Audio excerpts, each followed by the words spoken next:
И здравейте хора, днес ще показвам как да прави диамантен гоблен. В комплекта има ваничка за взимане на диамантите, пинсета има някой, писалката с която ще взимате и лепилото за писалката. Така, взимате първо писалката, набучвате така лепило, набучвате го и може да сторите фенер, нали, да ви свети, аз съм си купил. И слагаме тук лепило, взимате така, цък, цък, цък.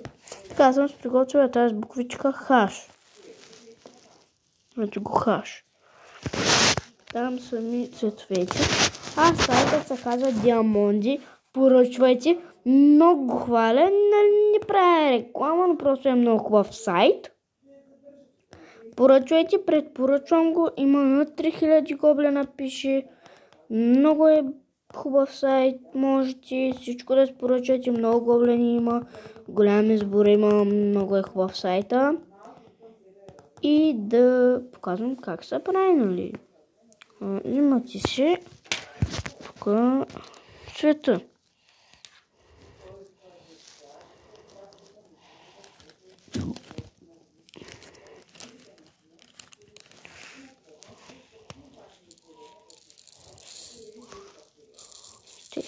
Шифвате се и това го оставяте някъде настрани. Тези хора бях ги разпилял. Шифвате си цвета във ваничката, раздрусвате, виждате, тези се наместят с кръглото нагоре. Не взимайте тези. Взимате тези деца с кръглото нагоре. Така. Взимате го. Ето, просто си го взимате.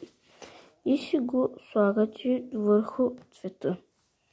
Так. Взимате. Слагате. Взимате. Слагате. Взимате. Слагате. Взимате. Слагате. Взимате. Слагате. Взимате. Слагате. Взимате. Слагате. Взимате. Слагате. Взимате. Слагате. Взимате. Слагате. И е така, докато не си направите този цвят. Когато си направите този цвят, ако останал, приберете този цвят в турбичката. Търсите другата буквичка. Търсите другата буквичка върху турбичката. На мен там са ми турбички. Търсите буквичката, взимате, сипвате от нея, пак раздрусвате, взимате, правите и е така, докато не си направите гоблено. Аз имам 1, 2, 3... Тоест ми е петия гоблен, хора. Тоест ми е петия гоблен. И клипчето беше това, хора. И айде, чао!